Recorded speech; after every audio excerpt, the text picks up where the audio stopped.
मध्य प्रदेश की राजनीति से जुड़ी दो बड़ी खबरें हम आपको बताने वाले हैं।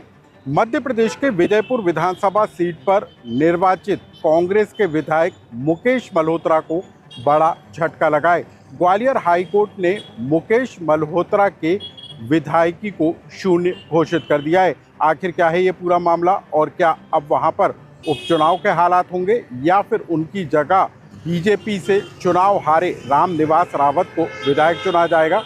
क्या है ये पूरा मामला, ये हम आपको बताएंगे। साथ ही हम आपको बताएंगे कि मध्य प्रदेश के उज्जैन में रंग पंचमी के मौके पर निकाली गई गेर के दौरान एक धमाका हो गया जिसमें कई लोग घायल हो गए। ये धमाका उस जगह पर हुआ जहां से कुछ ही दूरी पर मुख्यमंत्री मोहन यादव गेर के कार्यक्रम में शामिल थे। आखिर इसके पीछे की वजह क्या है और कितने लोग घायल हुए, ये भी हम आपको बताएंगे।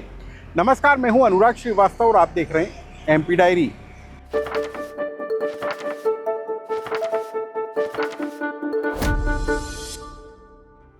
मध्य प्रदेश की राजनीति से जुड़ी सबसे बड़ी खबर निकलकर सामने आ रही है। मध्य प्रदेश के श्योपुर के विजयपुर विधानसभा सीट से निर्वाचित कांग्रेस के विधायक मुकेश मल्होत्रा के निर्वाचन को ग्वालियर हाईकोर्ट ने रद्द कर दिया है। यानी कि मुकेश मल्होत्रा की विधायकी पर अब खतरा मंडरा गया है। सिर्फ इतना ही नहीं, ग्वालियर हाईकोर्ट ने चुनाव हारे बीजेपी कैंडिडेट रामनिवास रावत को विधायक घोषित किया है।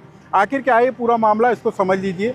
दरअसल मध्य प्रदेश के श्योपुर के विजयपुर विधानसभा सीट पर साल 2023 में कांग्रेस के टिकट पर रामनिवास रावत जीतकर विधानसभा पहुंचे। 2024 के लोकसभा चुनाव से पहले रावत ने दल बदलकर बीजेपी का दामन थाम लिया और मोहन सरकार में वन मंत्री की जिम्मेदारी संभाली। दल बदल के तहत विजयपुर विधानसभा सीट पर उपचुनाव हुआ और रामनिवास रावत 7,000 से ज़्यादा वोटों से चुनाव हार गए और कांग्रेस के मुकेश मल्होत्रा ने ये चुनाव जीत लिया। लेकिन रामनिवास रावत ने हाईकोर्ट में एक याचिका लगाई और इस बात को लेकर आरोप लगाया कि मुकेश मल्होत्रा ने अपना नामांकन दाखिल करने के साथ ही आपराधिक मामलों से जुड़ी जानकारी छिपाने का काम किया। रावत ने शिकायत की कि मुकेश मल्होत्रा पर 6 प्रकरण दर्ज हैं, जबकि नामांकन में 2 प्रकरणों की जानकारी दी गई। इस पूरे मामले को लेकर ग्वालियर हाईकोर्ट में सुनवाई हुई और उसके बाद आज एक बड़ा फैसला आया। ग्वालियर हाईकोर्ट ने इस पूरे मामले को गंभीर मानते हुए कांग्रेस विधायक मुकेश मल्होत्रा के निर्वाचन को शून्य घोषित कर दिया। सिर्फ इतना ही नहीं, हाईकोर्ट ने रामनिवास रावत को विधायक घोषित कर दिया। इस पूरे मामले को लेकर क्या कुछ कहा कोर्ट ने, आप सुनिए कि याचिकाकर्ता रामनिवास रावत के वकील और खुद रामनिवास रावत ने क्या कुछ बताया।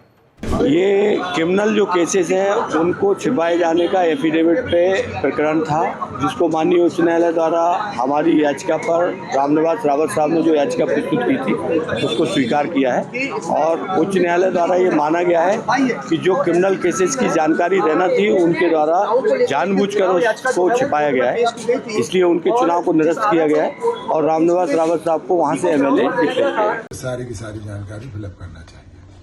इन्होंने कांग्रेस के प्रत्याशी ने आपराधिक जानकारी छुपाई, जनता को भ्रमित किया।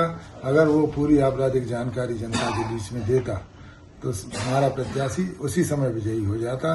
इसलिए इलेक्शन पिटीशन लगाने के बाद विजयपुर विधानसभा की सीट से मुकेश मल्होत्रा कांग्रेस प्रत्याशी का चुनाव शून्य घोषित करते हुए भारतीय जनता पार्टी के प्रत्याशी रामनिवास रावत को इलेक्टेड घोषित किया। अब हम आपको बता दें कि इस पूरे मामले को लेकर हाईकोर्ट ने जो कांग्रेस के विधायक हैं जिनकी निर्वाचन को शून्य घोषित किया गया, उन्हें 15 दिन का समय दिया है ताकि वो सुप्रीम कोर्ट में इस पूरे मामले को लेकर अपील कर सकते हैं।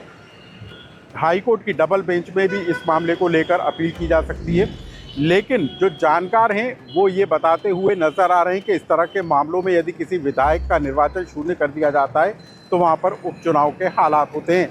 लेकिन अब अगले 15 दिनों के अंदर क्या कुछ घटनाक्रम घटता है ये देखना बेहद दिलचस्प होगा, क्योंकि कांग्रेस पार्टी ने इस बात का ऐलान कर दिया है कि अब इस पूरे मामले को लेकर वो सुप्रीम कोर्ट जाएंगे। प्रदेश कांग्रेस अध्यक्ष जीतू पटवारी, कांग्रेस नेता विवेक तनखा और नेता प्रतिपक्ष उमंग सिंगार की तरफ से जो प्रतिक्रिया आई उसमें यह साफ कहा गया है कि अब कांग्रेस पार्टी इस मामले को सुप्रीम कोर्ट में चुनौती देगी। एमपी डायरी की दूसरी बड़ी खबर मध्य प्रदेश के मुख्यमंत्री मोहन यादव की सुरक्षा में हुई चूक से जुड़ी हुई है। मुख्यमंत्री मोहन यादव रंग पंचमी के मौके पर उज्जैन में निकाली गई गेर में शामिल होने के लिए पहुंचे थे, लेकिन जिस मंच पर मुख्यमंत्री मोहन यादव पहुंचे थे उससे कुछ ही दूरी पर एक धमाका हो गया। बताया जा रहा है कि यहां पर एक पटाखा छोड़ा गया, लेकिन उसके कारण यहां पर अफरा तफरी का माहौल बन गया और 8 लोग बुरी तरीके से घायल हो गए।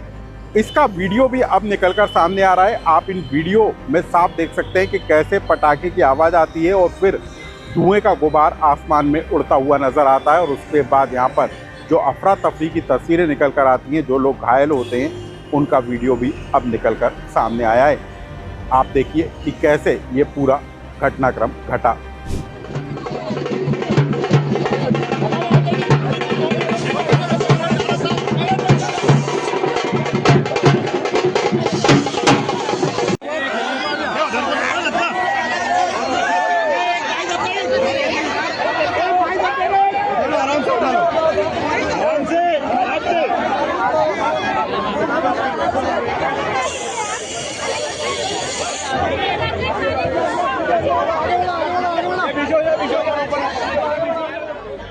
तो उज्जैन के मामले को लेकर एक बड़ी चूक निकलकर सामने आई है। हालांकि पुलिस ने इस पूरे मामले को लेकर अज्ञात पर एफआईआर दर्ज की है, लेकिन बताया जा रहा है कि पुलिस ने एक व्यक्ति को जो है आइडेंटिफाई किया है जिसने पटाखा फोड़ा था और उसकी वजह से अफरा तफरी का माहौल बना था। लेकिन अब इस पूरे मामले में क्या अगला एक्शन होता है, इसको लेकर भी जो अपडेट आएगा वो हम आपको बताएंगे। एमपी डायरी से जुड़ी इन खबरों को लेकर यदि आपको कोई सुझाव या कमेंट्स हो तो हमें कमेंट्स बॉक्स में लिखकर जरूर बताएं।